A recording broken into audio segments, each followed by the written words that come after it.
koalisi, Putri. Iya, namun koalisi yang digagas oleh Amin Rais itu menurut pengamat politik harus dibangun dengan kematangan politik dan bukan dengan agenda kekuasaan sehingga bisa langgeng dan tidak gembos di tengah jalan. Sejumlah pengurus Partai Islam di Jalan Cikini Raya, Jakarta Pusat, Kamis malam mengadakan pertemuan.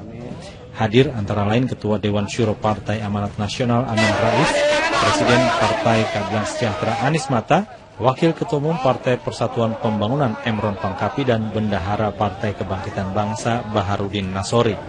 Usai pertemuan sekitar 3 jam, para petinggi partai lain belum bisa menegaskan jika pertemuan yang mereka gagas terkait pembentukan koalisi antar partai Islam.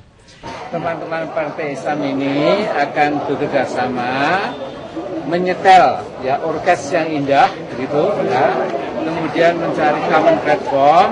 Lantas tentu saya katakan tadi tidak mungkin tanpa kekuatan lain. Kekuatan lain itu adalah dinamakan teman-teman partai nasionalis. Nah, yang ini masih tanda tanya, belum jelas kemana, karena kita mau menyetel ke dalam internal dulu. Setelah itu nanti insya Allah baru keluar. Sangat realistis, karena sekarang sedang terjadi kebangkitan di mana-mana di dunia terhadap partai yang berbasis keagamaan. Kalau yang untuk koalisinya sendiri sampai sekarang, ini belum ada pembahasan sampai sekali di PPS. Kita nunggu hasil pemilu dulu kelar. Bagi pengamat politik LIPI Siti Zuhro, perolehan suara sejumlah partai Islam yang mencapai sekitar 30% adalah momen yang tepat untuk membentuk koalisi. Namun Siti Zuhro mengingatkan, koalisi kali ini harus amanah dengan meninggalkan konsep lama, yakni sekadar merebut kekuasaan. Momen seperti ini tidak boleh dilewatkan begitu saja. Karena partai-partai Islam sulit sekali mendapatkan momen seperti ini. Bagaimanapun juga partai-partai Islam harus maju. Itu kehendak zaman. Mereka harus mengakomodasi, merespon perubahan sosial, perubahan politik yang sudah memang sangat kencang. Tidak ada artinya sama sekali partai Islam ini ketika hadir mengatasnamakan partai Islam, konstituen Islam dimintakan mendukung, tapi lalu tidak amanah gitu. Bukan kali ini saja sejumlah petinggi partai maupun ormas melakukan pertemuan informal, dan tentu saja agendanya menjajaki kemungkinan berkoalisi. Tinggal menunggu koalisi yang akan dibentuk menjelang Pilpres 9 Juli mendatang. Tim Liputan 6 SCTV melaporkan dari Jakarta.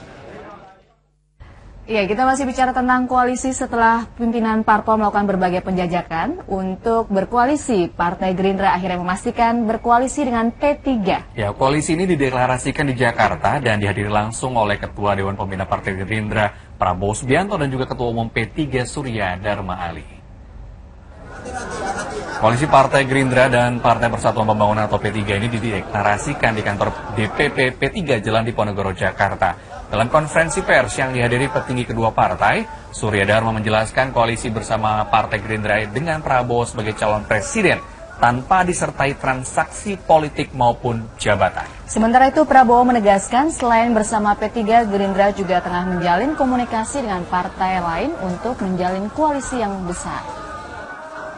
Partai Persatuan Pembangunan tidak mempersyaratkan mendapatkan posisi sebagai calon wakil presiden dan juga tidak mempersyaratkan mendapatkan kedudukan sejumlah menteri apabila Pak Prabowo dapat memenangkan kompetisi pada Pilpres yang akan datang. Rasa terharu saya atas kepercayaan yang disampaikan oleh Bapak Surya Dharma Ali beserta unsur pimpinan P3 yang terutama menyatakan dukungannya tanpa kondisi apapun. Saya pun terus berkomunikasi dengan kekuatan politik lainnya. Kemungkinan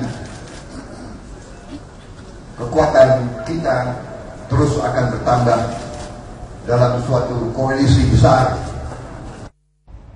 Ya, koalisi Partai Persatuan Pembangunan dan Partai Gerindra ini adalah koalisi kedua pasca pemilu legislatif 9 April lalu. Sebelumnya koalisi yang pertama kali dibentuk adalah koalisi antara PDIP dengan Partai Nasdem. Koalisi PDIP dan Nasdem diawali pertemuan-pertemuan intensif para petinggi kedua partai, termasuk pertemuan pada tanggal 12 April lalu antara calon presiden dari PDIP Joko Widodo dan Ketua Umum Partai Nasdem Surya Paloh. Ya, partai-partai memang harus berkoalisi karena pada pemilu legislatif 2014 pada 9 April lalu tidak ada satupun partai yang memperoleh suara untuk memenuhi syarat pengajuan calon presiden. Berdasarkan perhitungan cepat atau quick count, untuk bisa mengajukan calon presiden, partai harus memperoleh sedikitnya 25% suara nasional atau 20% kursi di DPR.